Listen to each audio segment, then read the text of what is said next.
Shalom Bapak Ibu, sahabat Samas dan keluarga damai terkasih. Kiranya Bapak Ibu dan saudara-saudaraku semua hari ini dalam keadaan baik, dalam keadaan sehat dan dipenuhi sukacita.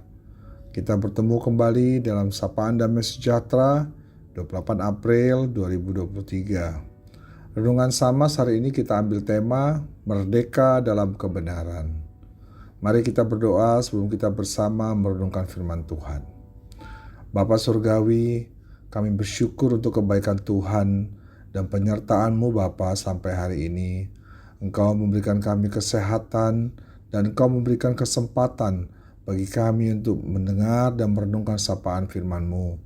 Urapi hati dan pikiran kami dalam kami memahami kebenaran akan firman Tuhan. Amin. Bapak Ibu, keluarga damai yang terkasih, sahabat Samas, bacaan Samas kita hari ini diambil dari 1 Petrus 2 ayat 13 sampai 17.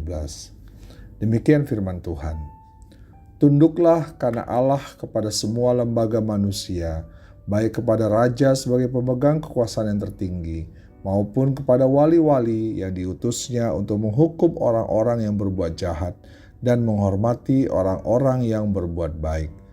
Sebab inilah kehendak Allah, yaitu supaya dengan berbuat baik, kamu membungkamkan kepicikan orang-orang yang bodoh. Hiduplah sebagai orang merdeka dan bukan seperti mereka yang menyalahgunakan kemerdekaan itu untuk menyelubungi kejahatan-kejahatan mereka. Tetapi hiduplah sebagai hamba Allah.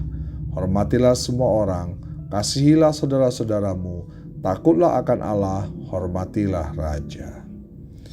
Bapak Ibu, sebagai nas utama kita ambil dari ayat yang ke-16 sampai 17 yang barusan kita baca.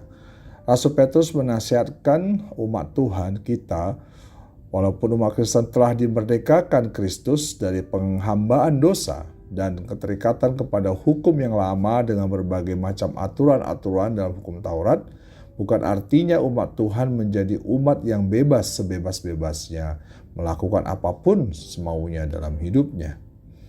Merdeka dalam Kristus tidak berarti bebas tanpa aturan, tetapi justru kita diminta untuk hidup sebagai hamba Allah. Merdeka bukan berarti bebas dari segala tindakan yang positif dan negatif. Alkitab berkata kemerdekaan itu bukan berarti kita bebas segalanya, bebas melakukan dosa, melainkan kita merdeka di dalam kebenaran. Kebenaran itulah yang memerdekakan. Kalau kita benar, kita tidak gentar. Kalau kita bersih, kita tidak risih. Kalau kita merdeka, kita tidak bertekuk lutut terhadap dosa. Kita harus menjadi pengikut Kristus yang setia dan mematuhi aturan-aturan yang ada. Sahabat Samas, Rasul Petrus dalam teks ini juga memberikan nasihat agar sebagai orang merdeka, kita hidup tidak diikat oleh ketakutan karena kejahatan. Hidup sebagai orang merdeka adalah hidup yang penuh semangat serta keberanian. Hidup untuk melakukan hal-hal berguna dan membangun diri sendiri maupun orang lain. Firman Tuhan mengajar kita bahwa sebagai umat Tuhan yang merdeka, kita harus memperlihatkan bahwa kita adalah hamba Allah, yaitu menjadi contoh dan teladan bagi orang lain. Dalam kehidupan bernegara, orang Kristen harus dapat menjadi teladan bagi banyak orang. Sebagai orang merdeka, kita diminta untuk hidup sebagai hamba Allah. Kita diajar firman Tuhan sebagai umat untuk bersikap dan berperilaku seperti yang disebutkan dalam ayat yang ke-17, ayat terakhir dalam bacaan nats kita tadi. Yang pertama, kita diminta untuk hormatilah semua orang. Bapak Ibu jemaat damai, kasih adalah landasan kita sebagai orang percaya kepada Tuhan. Maka kita sudah selayaknya memiliki prinsip hidup bahwa semua orang haruslah kita hormati. Menghormati di sini adalah menghargai setiap orang sebagaimana kita menghargai diri kita. Sebagaimana diajarkan Tuhan Yesus kepada kita, kasihilah sesamamu manusia seperti dirimu sendiri. Matius 22 ayat 39. Siapapun orangnya, apakah dia pejabat atau orang biasa, miskin atau kaya, apapun agamanya, sukunya, sebagai umat Tuhan kita harus menghadirkan kasih, menghormati dalam hidup bersama di tengah-tengah dunia ini. Yang kedua, sebagai hamba Allah, kita diajar untuk mengasihi saudara-saudaramu.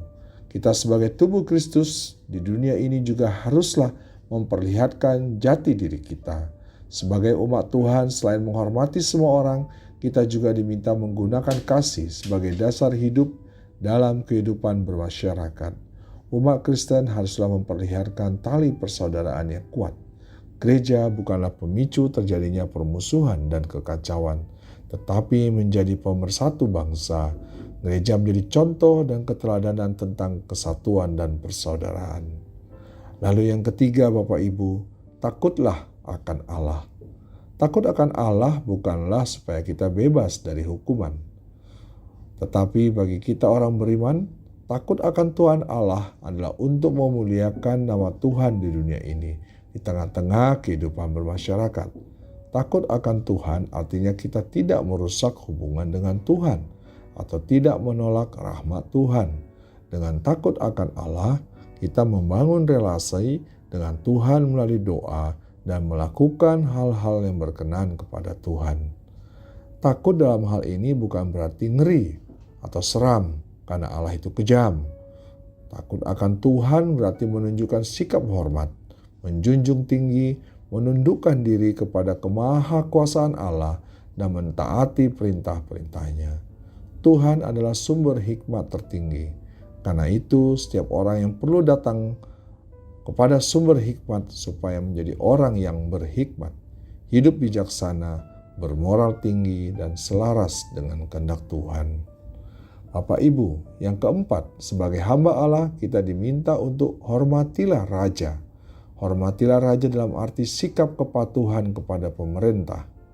Dalam kitab Roma 13 ayat 1-2, firman Tuhan mengatakan demikian. Tiap-tiap orang harus takluk kepada pemerintah yang di atasnya, sebab tidak ada pemerintah yang tidak berasal dari Allah, dan pemerintah-pemerintah yang ada ditetapkan oleh Allah. Sebab itu barang siapa melawan pemerintah, ia melawan ketetapan Allah, dan siapa yang melakukannya akan mendatangkan hukuman atas dirinya. Roma 13 ini mengajar kita haruslah takluk kepada pemerintah, sebab pemerintah ditetapkan oleh Allah. Sebagai umat Tuhan yang diutus dalam kehidupan bermasyarakat, kita harus menghormati pemimpin kita di dalam negara. Penghormatan kita kepada raja atau presiden, pejabat pemerintahan maupun kepala daerah adalah perwujudan kita sebagai warga negara yang baik. Kita mendukung setiap kebijakan pemerintah yang membawa kepada kebaikan bersama. Dan kita harus selalu mendoakan pemerintah untuk tetap melaksanakan tugasnya dengan baik.